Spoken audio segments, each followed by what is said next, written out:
Jammu Kashmir Bharatiya Janata party की तरफ से प्रेस वार्ता में आपका स्वागत है। एक बड़े चिंताजनक विषय के ऊपर आज हम आपसे बात करने के लिए यहाँ पे आए हैं।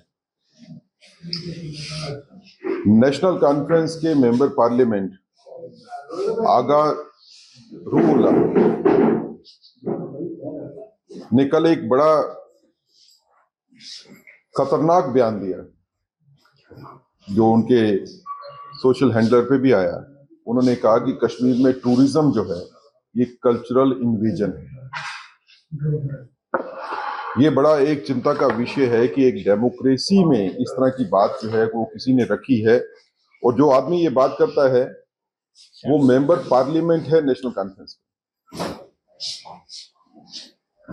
तो नेशनल कॉन्फ्रेंस का एक बड़ा नेता ये कहता है कि टूरिज्म या टूरिस्ट जो बाहर से आते हैं वो कल्चरल इन्वेजन कर रहे हैं कश्मीर में। ये क्या सोच है? क्या नेशनल कॉन्फ्रेंस इसके समर्थन में है या इसके खिलाफ है? अगर नेशनल कॉन्फ्रेंस अपने मेंबर पार्लियामेंट के बयान के समर्थन में खड़ी है, फिर नेशनल कॉन्फ्रेंस को बताना पड़ेगा कि आप गवर्नमेंट चलाने का आपके पास क्या मॉरल जस्टिफिकेशन है। आप गवर्नमेंट में बैठ के इस तरह की बात करते हो कि कल्चरल इन्वेजन हो रहा है टूरिज्म के माध्यम से। कश्मीर में टूरिज्म जो है वो इकोनॉमी का मेन स्ट्रे है। अगर कश्मीर में टूरिज्म नहीं होगा तो कश्मीर की इकोनॉमी पूरी खत्म हो जाएगी। यही पिछले 30 साल से हुआ। आज जब बड़ी एफर्ट्स के बाद कश्मीर में टूरिज्म को रिवाइव किया गया और टूरिज्म के रिवाइवल के बाद वहां पे समृद्धि आई है, आम जनता में आम लोग जो हैं वो खुश हैं। जिनके लोन पेंडिंग थे बैंकों के, उन्होंने लोन भी खत्म किए और पैसा भी सरप्लस हो गया। आज किसको चिंता है इस चीज की कि आम आदमी की जिंदगी जो है वो कंफर्टेबल क्यों होगी?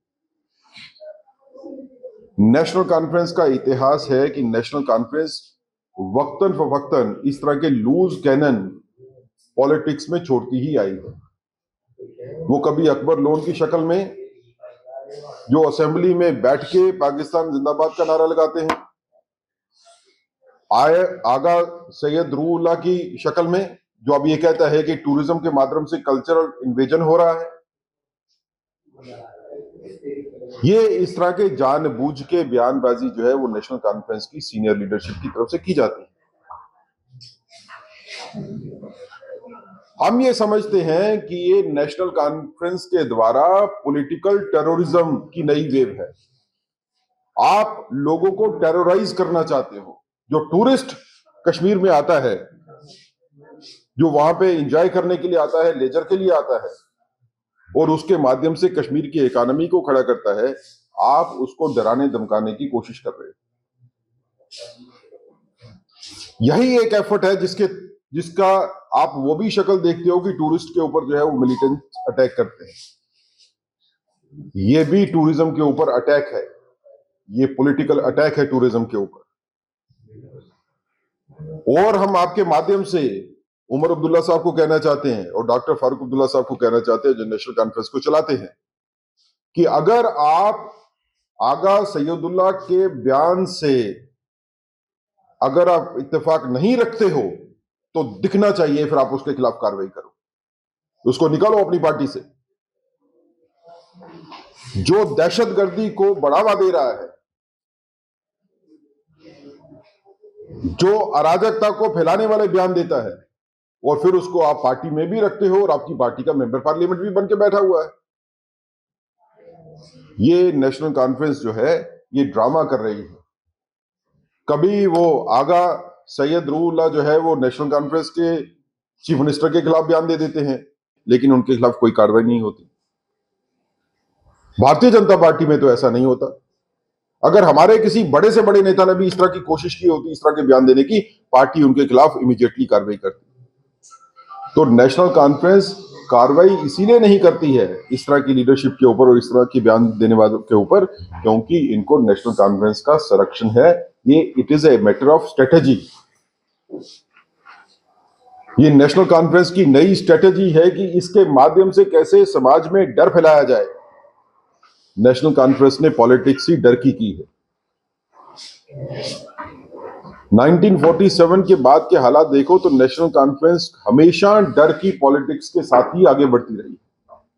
जहां पे डर कम हुआ वहां नेशनल कॉन्फ्रेंस खत्म होगी। तो भारतीय जनता पार्टी ये कहना चाहती है कि ये जो नई स्ट्रेटेजी नेशनल कॉन्फ्रेंस ने अपनाई है और जो नया बयान जो है ये देने की कोशिश जो हुई है, भारतीय जनता पार्टी तो इसके ऊपर अडिग है कि इस तरह के बयान देने वालों के खिलाफ कड़ी से कड़ी कार्रवाई होनी चाहिए। ये समाज में डर फैलाने वालों के अगेंस्ट जो है वो कार्रवाई होगी तो समाज में व्यवस्था बनी रहेगी। लेकिन उसके साथ भारतीय जनता पार्टी ये भी कहती है कि नेशनल कॉन्फ्रेंस को दिखना चाहिए कि इस तरह की बयानबाजी करने वालों के खिलाफ National Conference as party action लेती है। और अगर नेशनल कॉन्फ्रेंस एज पार्टी इस तरह का बयान देने वाले के खिलाफ एक्शन नहीं लेती तो ये माना जाएगा कि नेशनल कॉन्फ्रेंस ने ही कहा और उसके कहने पे इस तरह का बयान हुआ।